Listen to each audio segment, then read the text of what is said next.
Hello everyone, this is Govind sir. Welcome back to lecture number 3, continuation of second chapter, units and measurement. In last class we derived dimension of certain quantities. Today we will continue with the same this topic, but today we are going to discuss some new this you can say terms, so which you are finding little new. हो सकता है शायद आपने वो term पहले सुना नहीं हो, बट क्या होता है सर्टेन प्लेसेस ना when you are deriving derivation and all you need to know those quantity because without knowing the dimension of those quantity it is very difficult to go ahead with that given question. So इसलिए वो quantity discuss करना बहुत जरूरी है. And I will try in such a way कि ना आपको चीजें थोड़ी समझ में आ जाए. थोड़ा मैं फॉर्मूले को भी एक्सप्लेन करने की कोशिश करूंगा जिससे थोड़ा सा जो कॉन्सेप्ट है वो इजी हो जाए. अब तक हमने जो डायमेंशन निकाला वो 3 क्वांटिटी पे बेस्ड था, लेंथ, मास और time. In beginning I will do 1 or 2 derivation which are based on that concept. फिर बाद में हम ऐसे क्वांटिटीज लेंगे जिनका डायमेंशन अदर फंडामेंटल क्वांटिटीज पे भी डिपेंडेंट होगा. ठीक है. सो जैसे जो सबसे पहले मैं स्टार्ट करता हूं वो हो गया टाइम पीरियड. मैं ले लेता हूं टाइम पीरियड. तो आपको पता ही होगा टाइम पीरियड में इसलिए ले रहा हूं क्योंकि इसका हमें यूज होगा यहाँ पे. तो if I am talking about the time period, तो टाइम पीरियड का जो नोटेशन होता है, जैसे जहां पे हमें ना इतना टाइम पे वेस्ट नहीं करना है वहां पे मैं डायरेक्टली भी डायमेंशन लिखूंगा. Time period is nothing but the time itself. तो उसका डायमेंशन होगा टी. ठीक है. तो इसका डायमेंशन डी हो गया. अगर आपको एम और एल को भी लिखना है तो M raise to 0, L raise to 0 and then T also you can write. अब जो अगला पॉइंट है वो है फ्रीक्वेंसी. सो जो फ्रीक्वेंसी होता है ना, फ्रीक्वेंसी क्या होता है? Frequency is the frequency. आपने ये लर्न किया होगा 9th स्टैंडर्ड में 1 अपॉन टाइम पीरियड. ये टाइम पीरियड का क्या होता है? रेसिप्रोकल होता है. 1 अपॉन टाइम पीरियड. तो अब अगर मुझे डायमेंशन निकालना है फ्रीक्वेंसी का तो बहुत सिंपल सा क्राइटेरिया है. सो टाइम पीरियड का डायमेंशन आप पुट कर दो. सो टाइम पीरियड का डायमेंशन क्या है? 1 upon capital T. When it will come up dimension का हो जाएगा टी रेज टू पावर -1. आपको फ्रीक्वेंसी का डायमेंशन मिल गया. ठीक है. अब हम एक क्वांटिटी लेते हैं, एंगल ले लेते हैं. एंगल क्या होगा? ये थीटा है. तो एंगल का डायमेंशन क्या होता है? तो एंगल का जैसे हमने डिस्कस किया था ना कि यू टेक अ सर्कल. ठीक है. ये सेंटर हो गया. आप यहां पे एक लाइन ड्रॉ कर, तो ये ए हो गया एंड दिस व्हाट बी. और ये आर्क हो गया, दिस व्हाट आर्क. और ये उसका रेडियस हो गया. तो आर्क को अगर मान लो कि ना उसकी वैल्यू एल है तो फॉर्मूला मान लो कि वो एल ले लिया, मैंने यहां पे आर ले लिया. सो अगर आप बहुत डीपली ऑब्जर्व करते हो ना तो ये एंगल हो गया. एंगल का डायमेंशन मुझे लेना था. Dimension of L and dimension of R. तो लेंथ का डायमेंशन क्या होगा? लेंथ का डायमेंशन होगा कैपिटल एल और रेडियस का डायमेंशन भी क्या होगा? कैपिटल एल होगा. ठीक है. सो इन केस अगर ऑफिशियली अगर आप उसको सॉल्व कर रहे हो तो if you are taking L up तो ये एल हो जाएगा. दूसरा वैल्यू क्या होगा? एल रेज टू पावर -1 हो जाएगा. Just I am showing to explain a particular concept. तो ये क्या होगा? एल रेज टू 0 हो जाएगा. तो अगर किसी का भी डायमेंशन 0 हो जाता है मतलब वो डायमेंशनलेस क्वांटिटी होगा, मतलब ना पूरा पावर 0 है. तो एल का 0 होगा. अगर आप ऑब्वियसली एम और टी को इंट्रोड्यूस कर रहे हो तो एम भी 0 होगा, टी भी 0 होगा. जैसे कि यहाँ पे अगर मैंने मान लो एम और एल को इंट्रोड्यूस करता हूं तो एम रेज टू 0 होगा, एल रेज टू 0 होगा और टी इज टी. तो यहाँ पे एल का वैल्यू ऑलरेडी 0 है, एम का पावर भी 0 है, एल का पावर भी 0 और टी का पावर भी 0. तो ये क्या होगा? डायमेंशनलेस क्वांटिटी होगी जिसका वैल्यू 1. तो एंगल का डायमेंशन नहीं होता है. There is no dimension for angle, that we need to understand. फिर अब इसके बाद क्या होता है? एंगल का डायमेंशन नहीं होता है. तो अब देखो सॉलिड एंगल का भी नहीं होगा ऐसे ही, तो उसके पीछे नहीं जाना, बस एंगल का डायमेंशन होता है, that you need to understand. अब एक होता है एंगुलर वेलोसिटी. ठीक है. Angular velocity. अभी जो एंगुलर वेलोसिटी होता है ना उसका नोटेशन होता है ओमेगा. ठीक है. उसका नोटेशन ओमेगा होता है. अगर मैं इसका डायमेंशन लेना तो एंगुलर वेलोसिटी का फॉर्मूला क्या होता है? एंगुलर वेलोसिटी का फॉर्मूला होता है एंगुलर डिस्प्लेसमेंट अपॉन टाइम. ये एंगुलर डिस्प्लेसमेंट एक्चुअली होता है ना displacement in terms of angle. तो ये तो आपको पता ही होगा ना कि इसका डायमेंशन क्या होता है, इसका डायमेंशन नहीं होता है, तो ये 1 हो जाएगा. एंड टाइम का डायमेंशन क्या होगा? Capital T. ये क्या होगा? ये न्यूमरेटर में आएगा तो क्या हो जाएगा? टी रेज टू पावर -1 हो जाएगा. तो अब क्या होता है? एक और चीज आप नोटिस कर लो, dimension of frequency and dimension of angular velocity क्या है? सेम है. तो अब होता है जैसे एंगुलर वेलोसिटी लिया ना वैसे होता है एंगुलर एक्सेलरेशन. जो हम नॉर्मल वेलोसिटी लेते हैं ना, नॉर्मल वेलोसिटी क्या होता है? v is equal to s upon t होता है. तो होता है लीनियर डिस्प्लेसमेंट, इसको बोलते हैं एंगुलर डिस्प्लेसमेंट. वैसे आप देखो एंगुलर एक्सेलरेशन. एक्सेलरेशन क्या होता है? वेलोसिटी अपॉन टाइम ना, change in velocity upon time. Angular acceleration का नोटेशन होता है अल्फा. तो अगर इसका मुझे डायमेंशन लेना है तो ये डायमेंशन क्या होगा, ये होता है एंगुलर वेलोसिटी अपॉन टाइम। जैसे ना एक्सेलरेशन होता है वेलोसिटी अपॉन टाइम, वैसे होता है angular acceleration is angular velocity upon time.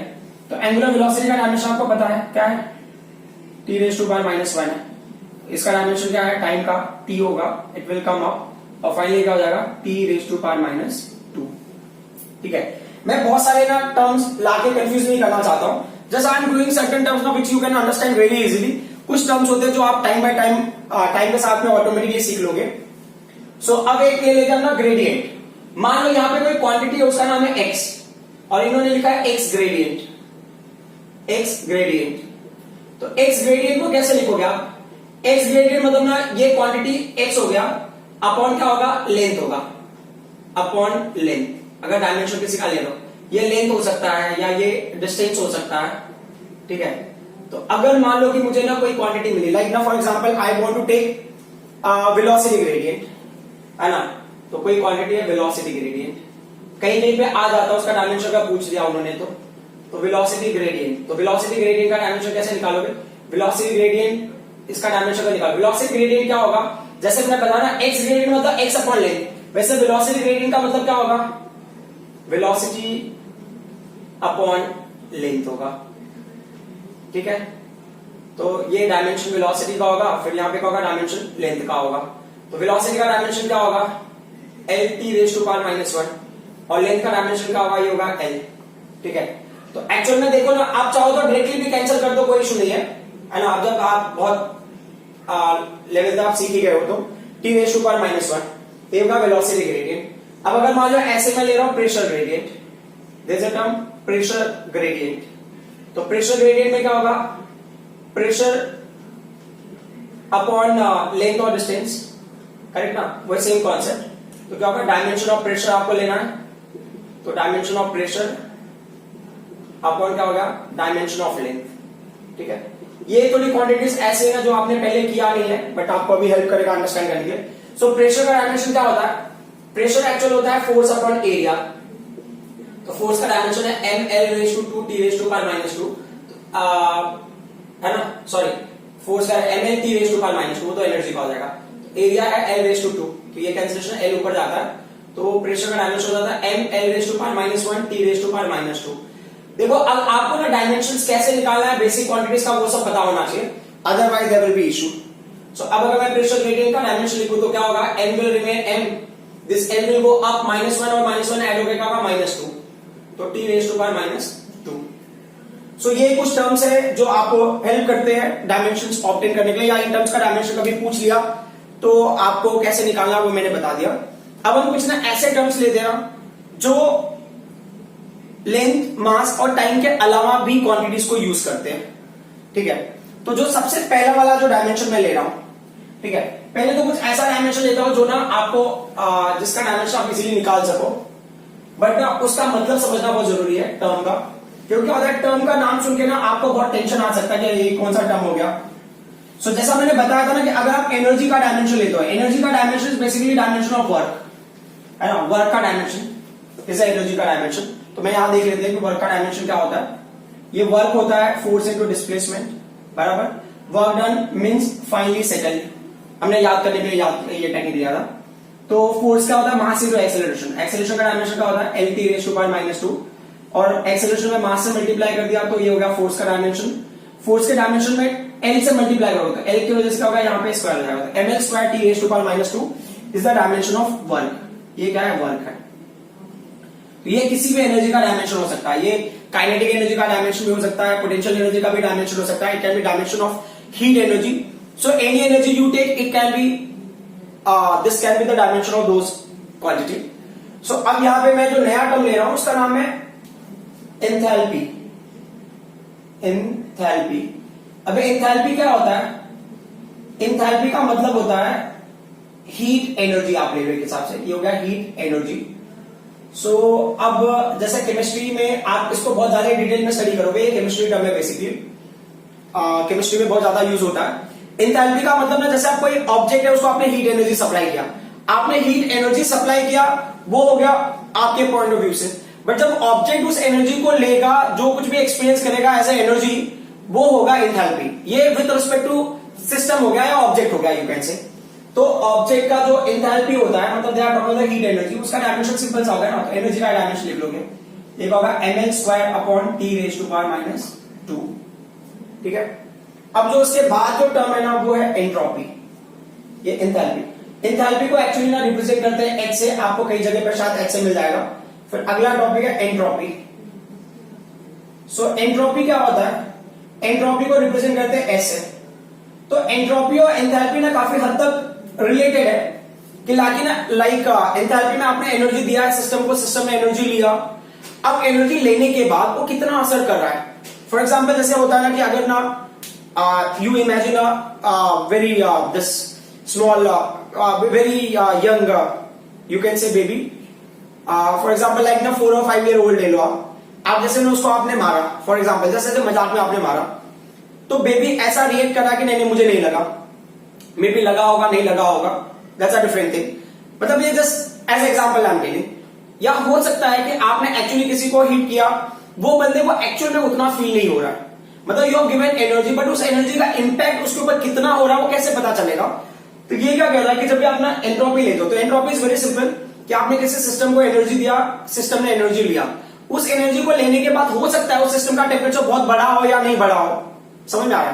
तो ये क्या होता है यहाँ पे कि ये एक्चुअल में होता है ना एनर्जी ही होगा, यहाँ पे होगा ये जो है ना बॉडी जो हीट एनर्जी गेन करेगा, या जो ये एंथैल्पी अपॉन टेम्परेचर एक्चुअली एक हिसाब से देखें, यानी तो आप देख लो तो ये हो जाएगा heat energy supply to the body upon temperature gain by the body. ठीक है, मतलब यही होता है कि कितना एनर्जी आपने दिया है, वो एनर्जी एब्जॉर्ब करने के बाद बॉडी कितना टेम्परेचर क्या करेगा, गेन करेगा। तो अब पहली बार ऐसा हुआ है कि हमने ना एक नया फंडामेंटल क्वांटिटी इंट्रोड्यूस किया है इस सिस्टम में। तो हीट एनर्जी का डायमेंशन हमको पता है, बट ना टेम्परेचर के लिए क्या डायमेंशनल हमने वो लिया था नोटेशन, वो देखना पड़ेगा। तो हीट एनर्जी का क्या, अच्छा एक और, ये टेम्परेचर ना जितना ज्यादा होगा उतना ज्यादा उसके पार्टिकल का डिस्टर्बेंस होगा। केमिस्ट्री के टर्म में होता है disturbance of the particle inside material when energy supply to it, तो ये उस टर्म में हो जाएगा। तो heat energy upon temperature will be the entropy. ठीक है, तो मतलब एनर्जी सप्लाई करने में बॉडी कितना टेम्परेचर गेन करेगा, वो पूरा जो ओवरऑल जो एस्टिमेट होगा वो एंट्रोपी से आप बताओगे। तो हीट एनर्जी का डायमेंशन क्या हो गया, हीट एनर्जी का डायमेंशन ml² T⁻⁻², और टेम्परेचर का डायमेंशन क्या हो गया, हमने लिया उसका नोटेशन K, केल्विन ना यूनिट है उसका। तो फाइनली इसका डायमेंशन क्या हो जाएगा, in bracket ml² T⁻⁻² and K⁻⁻1। तो अब हमने कोई एक ऐसी क्वांटिटी ली जिस क्वांटिटी में अदर देन mlt टर्म भी इंक्लूड हो रहा है। अब हम ले लेते हैं स्पेसिफिक हीट। अच्छा, स्पेसिफिक हीट को समझने से पहले ना ये समझ लो स्पेसिफिक हीट होता क्या है। तो जैसे ना अभी आप समझ लो कि ना एक बंदे के लिए चाय बनानी है तो जो आप हीट एनर्जी दोगे, और 2 बंदों के लिए चाय बनाना है तो जो हीट एनर्जी दोगे, दोनों सेम होगा या डिफरेंट होगा। तो वेरी ऑब्वियस कि 2 बंदों के लिए बनाना है तो मास ऑफ जो लिक्विड होगा वो ज्यादा होगा, तो हीट एनर्जी ज्यादा सप्लाई करना पड़ेगा। तो दे आर सेइंग कि जो हीट एनर्जी सप्लाइड है ना वो मास पे डिपेंड करता है। सेकेंड ना, अब अगर मान लो कि ना उसको बहुत देर तक हीट कर रहे हो तो टेम्परेचर चेंज ज्यादा होगा। मान लो कि जैसे कि ना अभी आप वाटर है उसको बॉइल कर रहे हो, मतलब पहले कितना टेम्परेचर था 29 डिग्री सेल्सियस, अब 29 डिग्री सेल्सियस को ना 40 डिग्री सेल्सियस तक लेके गए तो जो हीट एनर्जी सप्लाई होगा, अब 40 की जगह पे 80 लेके चले गए तो जो हीट एनर्जी सप्लाई होगा, तो 29 to 80 में हीट एनर्जी ज्यादा होगा इन कंपेयर टू 29 to 40। तो टेम्परेचर चेंज जितना ज्यादा होगा, टेम्परेचर चेंज जितना ज्यादा होगा उतना ज्यादा हीट एनर्जी होगा। तो अब क्या होता है, ये प्रोपोर्शनल होते हैं, जब आप इक्वल करते हो तो एक कांस्टेंट वैल्यू आता है, दैट इज सी। ये ही होता है specific heat. Specific heat, specific heat C होता है। तो सी का फॉर्मूला क्या होगा, सी हो गया Q upon M into delta T। तो ये सी हो गया स्पेसिफिक हीट। ये Q क्या होता है, Q होता है ना हीट एनर्जी सप्लाई। ठीक है, ये एक हिसाब से वापस से हीट एनर्जी हो गया। ठीक है, ये वही सब फैमिली से बिलोंग करता है। सो ये क्या होगा, डायमेंशन मास का होना चाहिए, डायमेंशन इसका टेम्परेचर का। तो देख लेते हैं हम लोग कि एनर्जी का डायमेंशन क्या होगा, एनर्जी का dimension ml² T⁻⁻² upon mass का डायमेंशन m हो गया। ठीक है, और टेम्परेचर चेंज का डायमेंशन क्या होगा, केल्विन। तो जिसमें से ना ये m और n की वैल्यू एक्चुअल में कैंसिल हो जाएगी, मतलब ऊपर जाके भी कैंसिल हो जाएगा, -1 होगा, तो उतना टाइम वेस्ट नहीं करना हमें।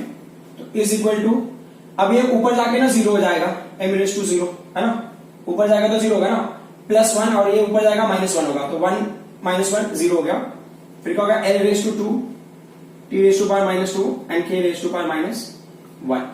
अब अगर ये m को लिखते हो तो भी चलेगा, नहीं लिखते हो तो भी चलेगा। बेसिकली m को हमने लिख के ये दिखाया कि हमने मास को कंसिडर किया था बट उसका डायमेंशन क्या हो गया, 0 हो गया। This is for our understanding. अब इसके बाद होता है लैटेंट हीट। मतलब ना आपने किसी मटेरियल को हीट एनर्जी दिया है और ना उसका टेम्परेचर चेंज हो, मतलब वाटर को आप हीट करो, वाटर बॉईल हो रहा है या वाटर का टेम्परेचर बढ़ा, मतलब नॉर्मल टेम्परेचर है रूम टेम्परेचर 29, 30, 40, 50, 60, 70, 80, 90, 100 तक गया।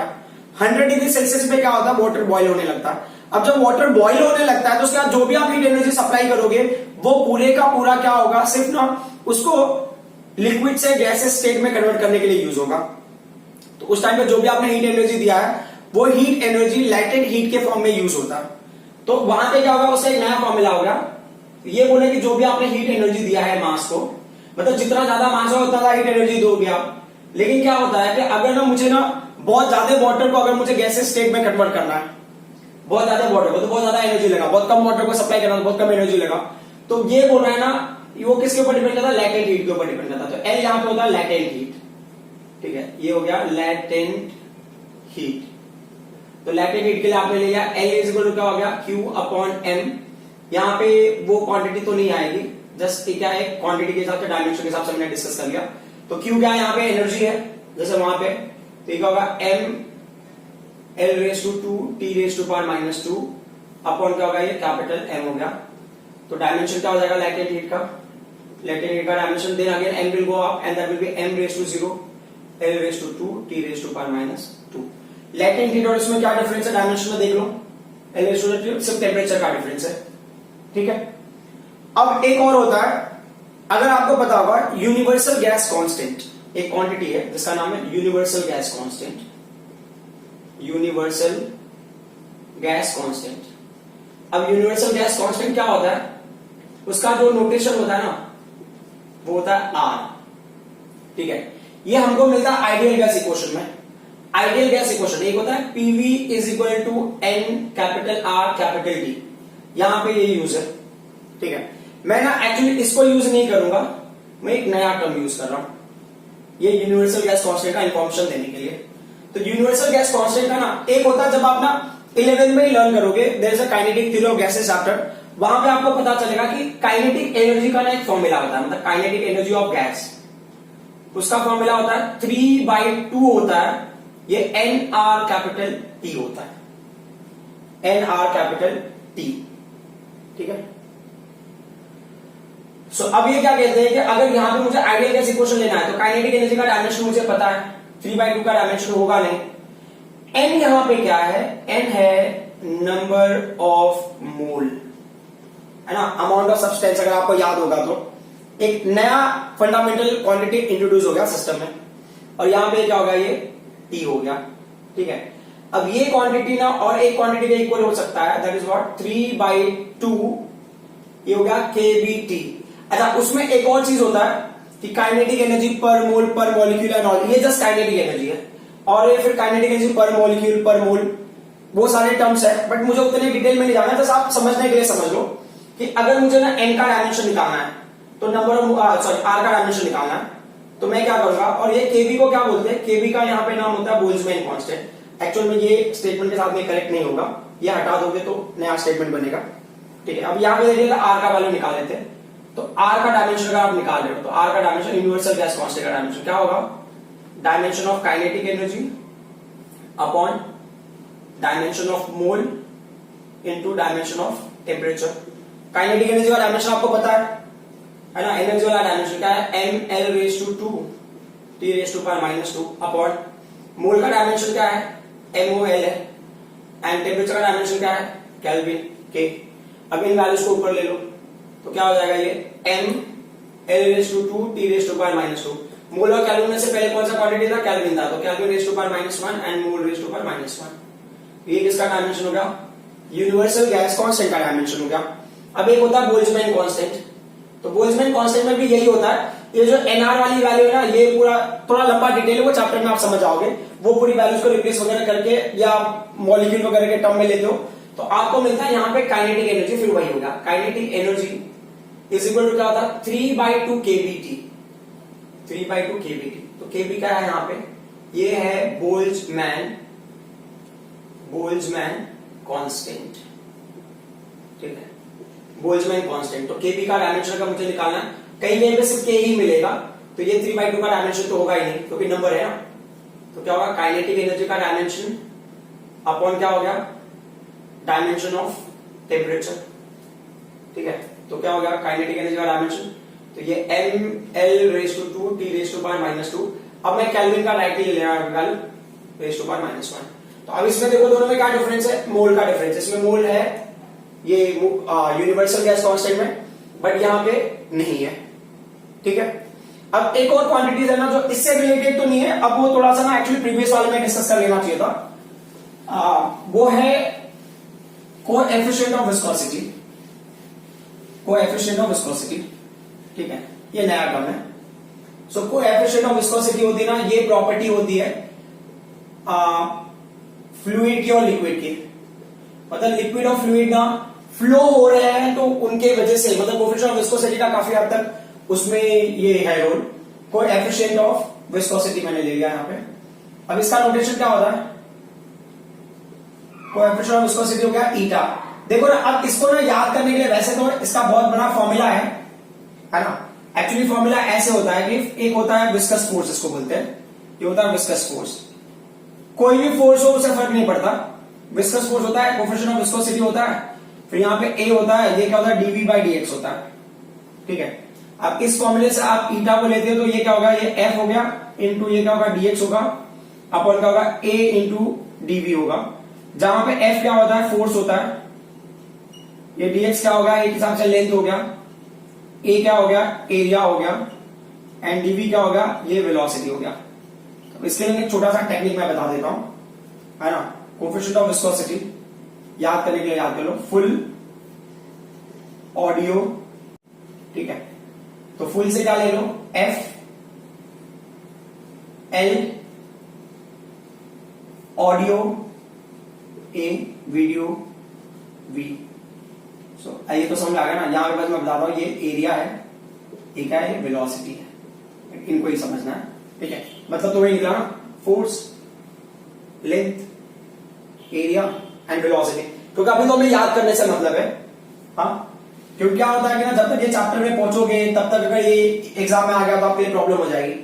तो कोएफिशिएंट ऑफ विस्कोसिटी का डायमेंशन क्या हो गया, फोर्स का डायमेंशन mL/T⁻², ये क्या हो गया, L हो गया, अपॉन एरिया का डायमेंशन क्या होगा, L/2, एंड वेलोसिटी का डायमेंशन L/T⁻⁻1। अगर dB आप ऑब्जर्व करो तो ये L और L मिलकर L² होगा, ये L² गायब हो जाएगा, और फिर क्या होगा, ये T⁻⁻1 ऊपर जाएगा, मतलब ये T⁻⁻1 इसके साथ में तो ये -1 हो गया। तो अभी ध्यान से अगर देखोगे तो ये m की वैल्यू रहेगी यहाँ पे, और ये L इस L से कैंसिल होगा, बट ये L ऊपर जाएगा तो क्या होगा, ये L⁻⁻1 हो जाएगा। फिर ये T-1 ये इसके साथ में एक के साथ ऊपर जाएगा तो +1 होगा, तो -2 + 1 क्या होगा, -1 ही बचेगा, तो T⁻⁻1।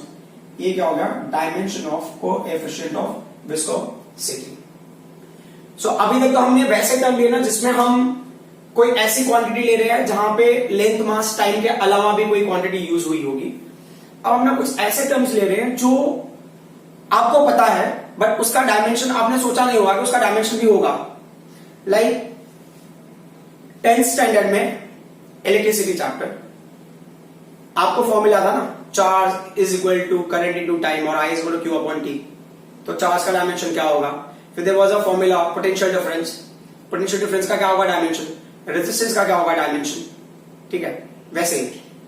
सो अब हम उस पे आ जाते हैं, देखते हैं कि क्या होगा उनका डायमेंशंस।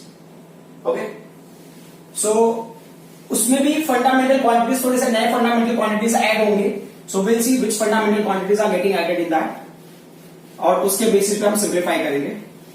सो बहुत ही सिंपल है टर्म्स, बस क्या है ना, इनको प्रैक्टिस करने की रिक्वायरमेंट है। More you will practise more you will understand. क्या होता है, जैसे कि आप देख सकते हो ना, मैं बहुत सारे नए टर्म्स यूज नहीं कर रहा हूं। मैंने यहाँ पे क्या किया, अब तक जो डिस्कस किया था ना, सिर्फ एनर्जी लिया, उसके बेसिस पे सॉल्व कर दिया। तो कुछ ऐसे टर्म्स होते हैं जो हमें पहले से पता होने चाहिए, तो काफी सारी चीजें सिंप्लीफाई हो जाती है। Like if you know the dimension of velocity, you know the dimension of acceleration, you know the dimension of force, you know the dimension of energy, तो इतने अगर है तो नॉर्मल वाले निकल जाएंगे। सो ये छोटे छोटे टर्म्स है जो आपको ना हेल्प करते हैं in getting dimensions very clearly. ठीक है, तो अब हम आ जाते हैं नए टर्म पे। तो नया जो टर्म है हमने क्या ले लिया, चार्ज वाला। तो देखो आपको याद करने के लिए ना, जैसे नॉर्मली होता है ना किट हम लेते हैं किट, तो ये किट की जगह आप क्या लोगे, QIT, है ना। तो charge is equal to current into time. फिर ओम्स लॉ का क्या फॉर्मूला है, आप ब्रेव याद कर लो, ब्रेव। ब्रेव को हिंदी में बोलते हैं वीर, V is equal to I into R। ठीक है, अब एक और फॉर्मूला है जो आपने 10th में किया होगा, वो क्या है, V is equal to W। ठीक है, बाई Q। सो याद करने के लिए इसको याद कर सकते हो, वेरी वंडरफुल क्वेश्चन। ठीक है, देखो इसमें कोई ऐसा मतलब नहीं है, आप जस्ट ना, आप अपने याद करने के लिए जो भी टेक्निक बनाना है you can make it, there is no hard and fast rule, आप जो भी करना है आप कर सकते हो, कोई ऐसा इशू नहीं है। सो अब देखते हैं कि किसको हम फाइंड आउट करते हैं। तो वेरी बेसिक से स्टार्ट करते हैं, हम ना स्टार्ट करते हैं चार्ज के लिए। ठीक है, तो डायमेंशन में चार्ज का निकालना है, क्यू क्या है, यहाँ पे चार्ज है, तो चार्ज का डायमेंशन निकालना है। ठीक है, तो चार्ज हो गया क्यू, उसका फॉर्मूला क्या होता है, करंट इनटू टाइम, बराबर। तो मैं डायरेक्टली डायमेंशन में लिख देता हूं इसको, तो टाइम वेस्ट करना। तो dimension of current into dimension of time. तो करंट का डायमेंशन क्या होगा, तो करंट का डायमेंशन होगा, करंट का फंडामेंटल क्वांटिटी ना करंट, इलेक्ट्रिक करंट, तो उसका हमने नोटेशन लिया है ए, ये हो जाएगा ए, और ये टाइम का क्या होगा, कैपिटल टी, ये क्या हो जाएगा, टा। हाँ, T raise to 1 A raise to 1, got it. ये होगा डायमेंशन ऑफ चार्ज, कोई इशू नहीं है। तो हम आ जाते हैं अगले पॉइंट पे। अगला पॉइंट क्या होगा, potential difference. Potential difference that is V। तो V का डायमेंशन क्या होगा, V का फॉर्मूला है, V का फॉर्मूला क्या है, W अपॉन Q। W क्या है, वर्क डन। वर्क डन मतलब वो एनर्जी वाला ना, एनर्जी का जो हमने फॉर्मूला लिया था, क्या वही वर्क डन है। वर्क डन का डायमेंशन, एनर्जी का डायमेंशन सेम, तो वर्क डन का dimension m L raise to 2 T raise to power -2 upon charge का डायमेंशन टा। राइट, सो हम अरेंज करते हैं उसको। So what will happen, so अब ये m का value is m, L square will be L square, T will go up, so T raise to power -3, और A का क्या होगा, raise to power -1। So we got the dimension of potential difference also. तो अभी देखो यहाँ पे ना, आप देखो क्या ये वो ऐसी क्वांटिटीज है ना जिनके हमने सोचा नहीं कि हमें डायमेंशन मिलेगा नहीं मिलेगा, but you are getting dimension of those quantities also. अब जो अगला पॉइंट है रेजिस्टेंस का, तो रेजिस्टेंस के लिए ना देखो, अब ये डिपेंड करता, देयर आर मेनी फॉर्मूले रेजिस्टेंस का, R is rho in 12/A। ठीक है, और पावर के फॉर्मूले में मिल जाएगा, हीट एनर्जी के फॉर्मूले में मिल जाएगा, H is equal to I square RT। तो आप कौन से फॉर्मूले से निकालना वो आपको डिसाइड करना है, बराबर। तो अब मुझे लग रहा है कि ना मैंने V का पोटेंशियल का निकाल लिया, पोटेंशियल का डिफरेंस का, तो मैं यहां से निकाल सकता हूं, मतलब कि अगर मुझे डायमेंशन रेजिस्टेंस का निकालना है, तो I need to know the dimension of potential difference, I need to know the dimension of current. तो पोटेंशियल डिफरेंस का क्या है, डायमेंशन m है, यहाँ पे m L रेज़ टू 2 है, T रेज़ टू पावर -3 है, A रेज़ टू पावर -1 है, अपॉन करंट का डायमेंशन क्या होगा, एम्पियर ना, ये बराबर। अब यू कैन गो अप, तो ये क्या हो जाएगा, m L raise to 2 T raise to power -3 and A raise to power -2, this will go up. तो ये क्या होगा, डायमेंशन ऑफ रेजिस्टेंस हो गया, गॉट इट। एक टर्म होता है, ये है resistance. There is a term which is called the conductance. Conductance क्या होता है, वो रेसिप्रोकल होता है रेजिस्टेंस का। तो अब अगर पता है तो रेजिस्टेंस का हमने निकाल लिया, तो कंडक्टेंस का भी निकाल ही लेते हैं। तो कंडक्टेंस, हाँ, उसको G से या C से रिप्रेजेंट कर सकते हो, 1/R। तो अगर मान लो इस क्वांटिटी का डायमेंशन लेना है, तो क्या होगा, इक्वल टू 1/डायमेंशन ऑफ R। मैं डायरेक्टली रख देता हूं ना यहाँ पे, ये R का डायमेंशन, जब ये ऊपर जाएगा तो क्या होगा, पूरी वैल्यूज इनवर्स हो जाएंगे। तो m रेज़ टू क्या होगा, -1 होगा, L रेज़ टू -2 होगा, T रेज़ टू पावर -3 होगा, T रेज़ टू पावर 3 होगा, और A रेज़ टू पावर 2 होगा। ठीक है, m raise to power -1, T raise to power -2 and L raise to power -2, T raise to power 3 and A raise to power 2। ये हो गया आपका कंडक्टेंस। अब बहुत सारे ऐसे फॉर्मूलेस हैं जो आप ना आगे बढ़ते रहोगे तो यू विल कीप गेटिंग अब ना एक नया क्वांटिटी मैं ले लेता हूं, that new quantity is like ना, एक होता है कैपेसिटेंस, होता है कैपेसिटेंस, कैपेसिटेंस, ठीक है, कैपेसिटेंस। तो कैपेसिटेंस के लिए क्या है, उसका नोटेशन भी होता है सी, ठीक है। कैपेसिटेंस के लिए ना एक फॉर्मूला याद कर लेते हैं। कैपेसिटेंस के फॉर्मूले में क्या होता है, जैसे ना एक होता है सीवी, मतलब ये ना रिज्यूमे होता है या बायोडेटा होता है। सीवी अगर किसी ने बोला कि आपका सीवी मुझे दे दो, आपको जॉब दिलाना है, तो सीवी मतलब होता है बायोडेटा, ठीक है। तो सीवी उसका फुल फॉर्म होता है करिकुलम दिस वाइटे व्हाटएवर। सो ये सीवी, तो सी का मतलब यहां पे होता है कैपेसिटेंस, ठीक है। किसी ने अगर आपका सीवी मांगा जो आपको जानता नहीं है, ठीक है, ये पोटेंशियल डिफरेंस, तो आपका क्वेश्चन क्या होगा, क्यू, वाई, क्यों अपना सीवी दूं मैं तुम्हें, तो CV is equal to Q, तो यहां पे क्यू क्या हो गया, दिस व्हाट, चार्ज, ठीक है। हमारा क्वेश्चन क्या है, find the dimension of capacitance, तो कैपेसिटेंस का डायमेंशन क्या होगा, dimension of Q upon dimension of V. तो अब देख लो कि क्यू का डायमेंशन क्या होगा, क्यू का डायमेंशन टा, करेक्ट, टा, टी ए, वैसे मतलब टी ए, टा तो मैं ऐसे बोलने के लिए पढ़ रहा हूं मैं। वी का डायमेंशन क्या है, वी का dimension potential difference, M L raise to 2, T raise to power -3 and then A raise to power -1। Let's see, तो डायमेंशन ऑफ कैपेसिटेंस क्या हो जाएगा, सो अगर और आगे बढ़ते, so M will go up, तो क्या हो जाएगा -1, M raise to power -1, L will go up, L raise to power -2, T raise to power -3 will go up, will be plus and add with this T raise to power 4 and they will get A raise to power 2, ठीक है। देखो हो सकता है शायद ना कहीं पे ऐसा होता है, जैसे कि ना मैं अभी लिख रहा हूं, हो सकता है कहीं पे एक दो एल और टी का वैल्यूज मिस हो जाए, कहीं पे रॉन्ग हो जाएगा, तो you just if you come to know कि यहां पे मिस्टेक हो गया, तो you please rectify that one. From my side I am trying my best कि ना कहीं पे कोई क्वांटिटीज मिस नहीं हो, वो हो सकता है कि ना व्हेन आई एम एडिंग कोई क्वांटिटी मिस हो गया, because this dimensions you can't keep this in your mind, आपको क्या करना, डिराइव करना ही पड़ेगा। You can keep in your mind very limited dimensions, like ना मैं किसका डायमेंशन याद रख सकता हूं, I will try to remember the dimension of Q, I will try to remember the dimension of V and R. अब बाकी चीजों को मैं उसके बेसिस पे डिराइव करने की कोशिश करूंगा, है ना। You can not memorize an number of dimensions and all, that will be very difficult, but आपको ना मेथड समझना है, फॉर्मूले and all you need to know, कि कभी अगर कोई ऐसा सिचुएशन आ गया when you have to derive dimension, you need to know the method. अब हम आ जाते हैं नेक्स्ट पॉइंट, एक अलग से मैग्नेटिक फील्ड करके है, मैग्नेटिक फील्ड। सो मैग्नेटिक फील्ड आपने सुना रहेगा ना, ये magnetic effect of electric current में, तो मैग्नेटिक फील्ड का नोटेशन होता है बी। सो बेसिकली ऐसे बहुत सारे क्वांटिटीज है जिनका डायमेंशन आप निकालते रहोगे, तो मतलब there is no limit, as I said ना डिराइव क्वांटिटी का कोई लिमिट नहीं है, ठीक है, you can go up to infinite number. So magnetic field का अगर डायमेंशन निकालना है, तो क्या होता है, कभी कभी डायमेंशन निकालने के लिए ना आपको थोड़ा डिफरेंट वे से जाना पड़ता है। तो जैसे मैग्नेटिक फील्ड का एक फॉर्मूला होता है, मैग्नेटिक फील्ड का फॉर्मूला, मैग्नेटिक फील्ड के लिए मैग्नेटिक फोर्स का फॉर्मूला, ये फोर्स है मैग्नेटिक फोर्स, तो उसके लिए होगा ना बिल साइन थीटा, ऐसे याद कर लो, बिल साइन थीटा।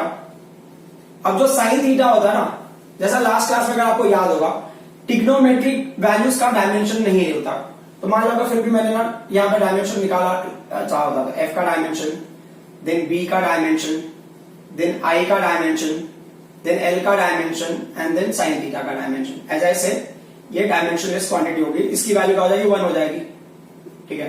बट हमारा टास्क क्या है, ये पूरा वैल्यू वैसे का वैसे लिखना है, तो लिख दो इक्वल टू, हमें क्या निकालना है, मैग्नेटिक फील्ड का डायमेंशन निकालना है। तो मैग्नेटिक फील्ड का डायमेंशन क्या होगा, मैग्नेटिक फील्ड का dimension will be magnetic force upon, ये क्या होगा, करंट इनटू लेंथ। तो अब बहुत सिंपल हो गया ना, आप तो आप निकाल सकते हो।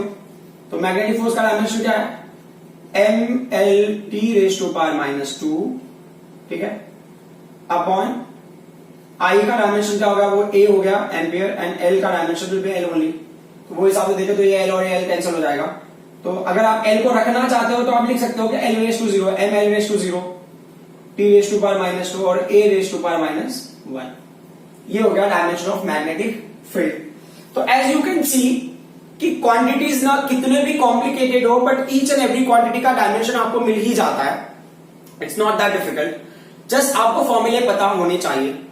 सो one more thing, certain basic things you need to know, like अगर यहां पे मुझे फोर्स का डायमेंशन नहीं पता होता तो मैं कुछ भी करता, मुझे मैग्नेटिक फील्ड का डायमेंशन नहीं मिलता। Though I am able to memorise this formula, ये फॉर्मूला मैंने मेमोराइज कर भी लिया तो क्या फर्क पड़ेगा। Got it. सो ये चीजें ना बहुत जरूरी है कि आपको फॉर्मूला पता होना चाहिए। फॉर्मूला का पता नहीं हो तो यू कैन मेमोराइज इट। ठीक है।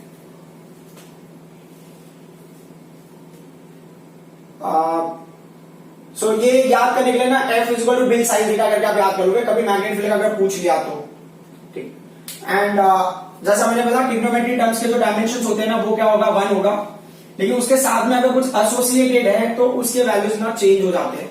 लाइक जैसे कि अभी ना यहाँ पे कोई वैल्यू x है इज इक्वल टू यहाँ पे क्या है a है और ये क्या है साइन थीटा है।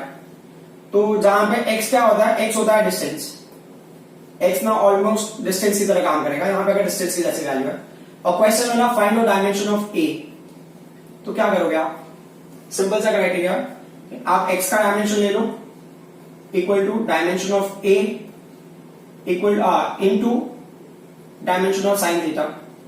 तो साइन थीटा का डायमेंशन ये तो 1 हो जाएगा, तो क्या होगा डायमेंशन ऑफ a क्या होगा, डायमेंशन ऑफ x, और x क्या है डिस्टेंस है, तो डिस्टेंस का डायमेंशन क्या होगा l होगा।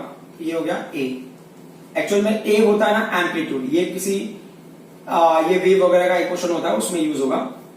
ठीक है, या ये कोई क्वांटिटी ही ले लो आप वैसे वो हिसाब से। तो ट्रिग्नोमेट्री वैल्यूज भी होगा तो भी आप डायमेंशंस निकाल सकते हो। नेक्स्ट क्लास में वी विल डू 1 और 2 question based on the trigonometry and ऐसे फिर हम नए टॉपिक पे भी चले जाएंगे। आई होप कि जो भी चीजें मैंने समझाई है वो आपको समझ में आ रहा होगा। These things are not that complicated, आपको प्रैक्टिस की रिक्वायरमेंट है। More you will practise more you will understand. और फॉर्मुलेस को मेमोराइज करने के लिए please do make your own tricks, क्योंकि आपको इतने सारे फॉर्मुलेस मिलेंगे कि कभी कभी क्या होता है कि ना सारे फॉर्मुलेस को याद रखना बहुत डिफिकल्ट हो जाता है। तो जो ट्रिक्स होते हैं ना वही आपको हेल्प करेंगे फॉर्मुलेस को मेमोराइज करने के लिए। Thank you very much.